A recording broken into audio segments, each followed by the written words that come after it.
own the thing that makes you different. So different is better than better. People buy into you before they buy the thing. Welcome to the show, Patty. Thank you so much, Lucy. I really appreciate your energy and I'm really looking forward to adding value to your audience. So thank you for having me. Beautiful. So, you're the positioning expert. So, obviously, we're going to start by asking you, why is positioning so important in building a brand?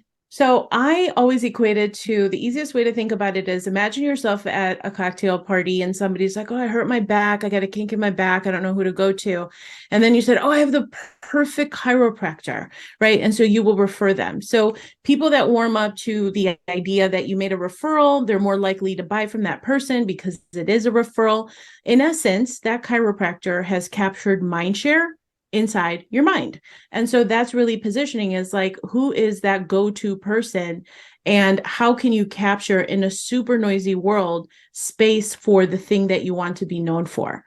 So if you are a service-based entrepreneur, you're building a personal brand, I always start out with the idea of like, what are the 1 to 3 words that you can really own, right? That people would know you for, because we come into with our clever elevator pitches and clever taglines, and that's all fine and good, but are people going to remember that?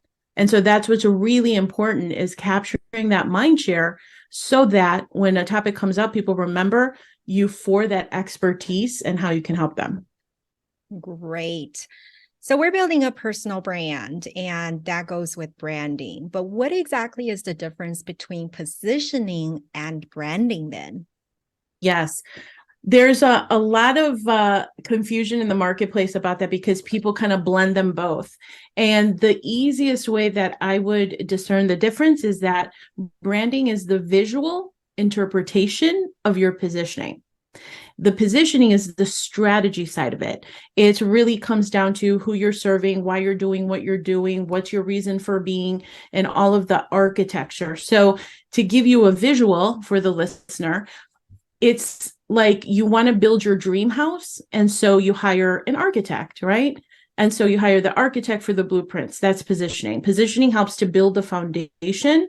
And then the branding is the paint color and the curtains and what kind of wall art you're going to have is what happens after the fact. So you need positioning first before you can do the branding. And I would almost argue, and I know this is probably really controversial, that positioning is way more important than the actual branding. People get really consumed with like, I got to get my website right. I got to get my Instagram right. And it's like, no, you want to have your positioning done first. Yeah. So, what are some fundamental principles of building that positioning? Mm-hmm.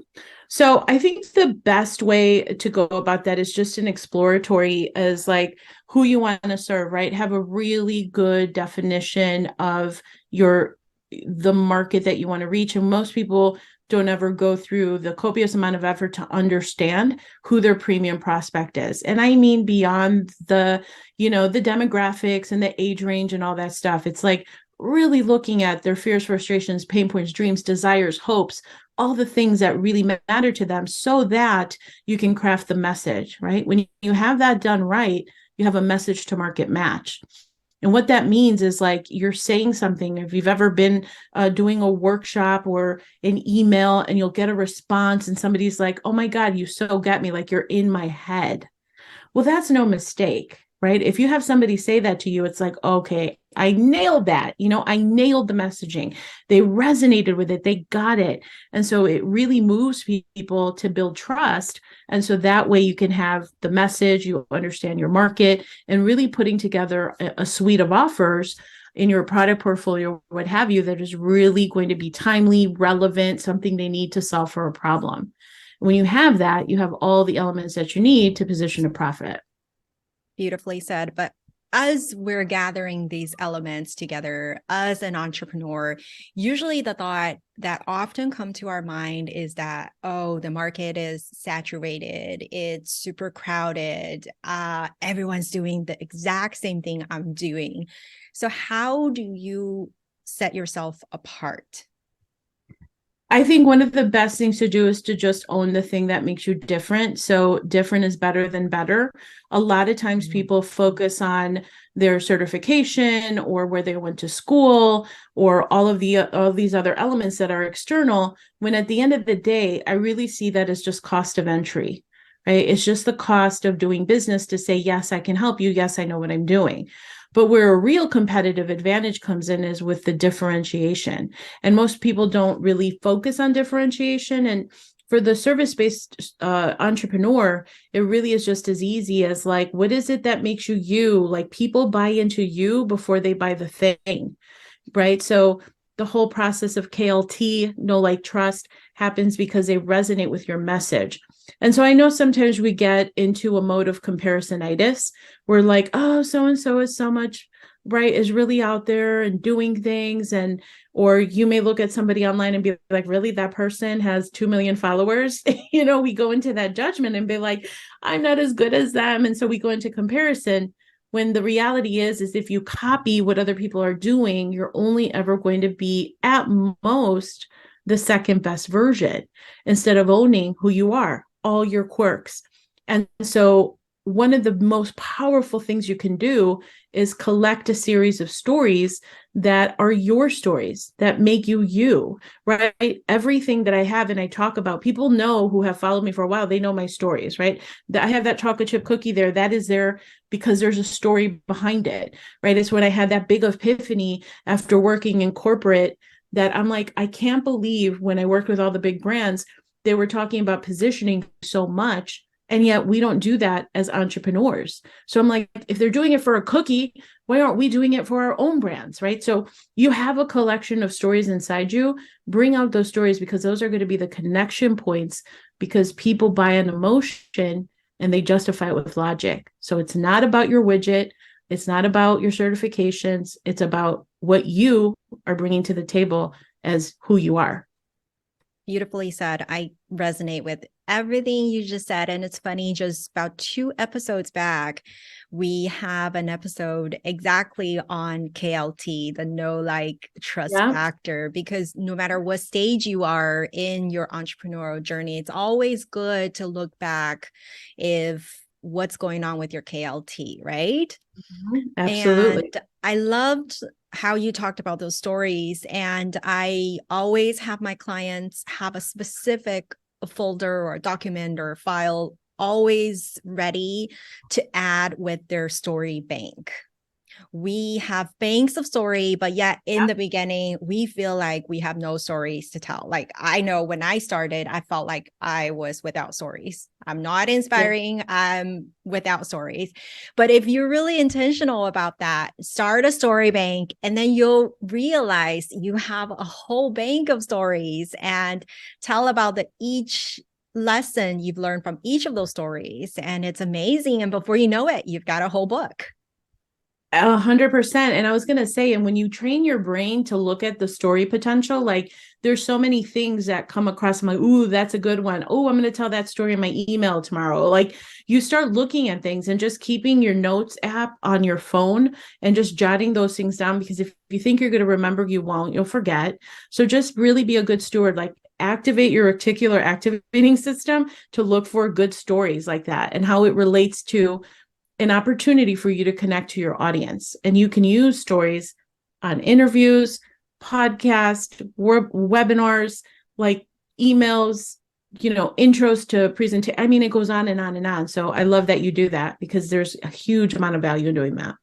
Yeah. And then you talked about earlier that you worked for the corporate world before your entrepreneurial journey. So, what are the bigger brands? What are they doing that smaller entrepreneurs or solopreneurs are not doing?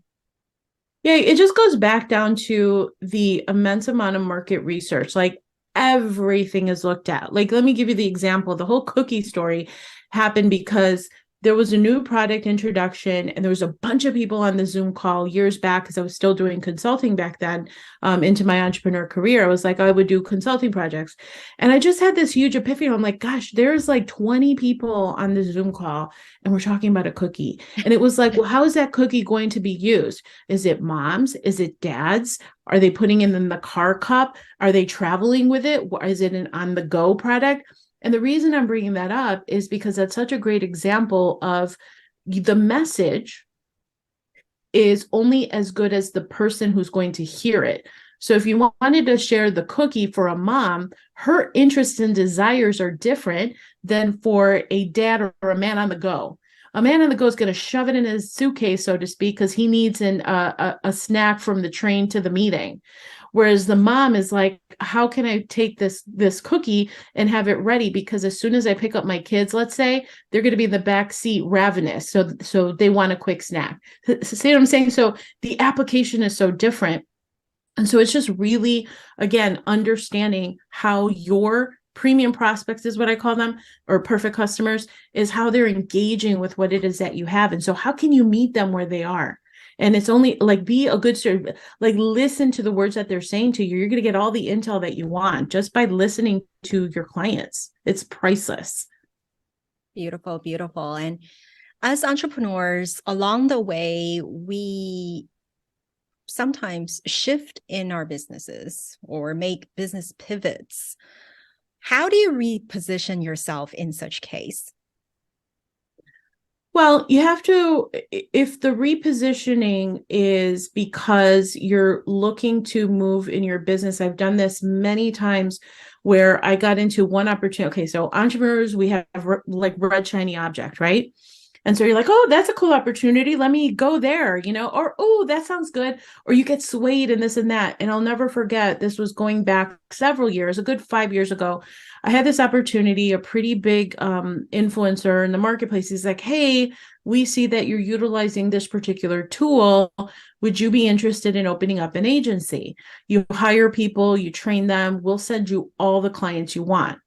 That wasn't really my core competency, but I was like, holy cow, I'm sitting on this huge opportunity to have like a multiple six-figure business that is just a direct funnel to me of all these leads. Long story short, we were doing it. I had hired people. I hated it. So the point there is like, I had to make the decision to release it. And so I had that particular brand, I retired it, and I repositioned it to say, I'm a coach for service-based entrepreneurs. Here's what I bring to the table. This is the value proposition of it, right? So when you're repositioning, it's just being clear around who you're helping, who you will not help, right? Because I don't have a done for you model. So anybody that comes and says, well, can you help me with my fund? No, I don't do that. I don't do that, right? So it's being very clear, very delineated around what is it that you do. Be really focused. Don't divert yourself. And if you're in a situation where you have to close down a part of your business, it's okay. Entrepreneurs do it all the time. But bring it back to the new value that you bring and be steadfast around who you do want to work with. Yes, can't agree with you more. Yeah. So, in your days working as an entrepreneur, what is a favorite quote that you go by? My favorite is stand guard at the doorway of your mind. And what that means is like, don't let people live rent free in your head. Stand guard, meaning be really a good steward of the information that you're taking in, because that information becomes beliefs ultimately if you don't know how to manage them properly. So I'm always looking at things like through the filter of like, is this going to empower me or disempower me? Is this positive or negative? How is this adding value to my life? You know what I mean? So just being a good steward of your thoughts, of where your mind is, where is my attention. So standing guard at the doorway of my mind. Anytime I go into imposter syndrome, negative thinking, I stop myself in that moment and be like, yeah, that doesn't serve me. Stop it. You know what I mean? And then I just move on. Wow, I love that quote. Thank you so much for sharing. Yeah, absolutely. Where can we find you at, Patty? So you can find me on my website, because sometimes people spell my last name wrong. They'll spell it with a Q instead of a G. Just go to positioningexpert.com and you will go right to my website. There you're going to see a whole bunch of goodies on how you can see if your positioning is effective. I have a quiz there. I have lots of free resources to help you to position your brand to profit. Again, positioningexpert.com. Thank you. Thank you.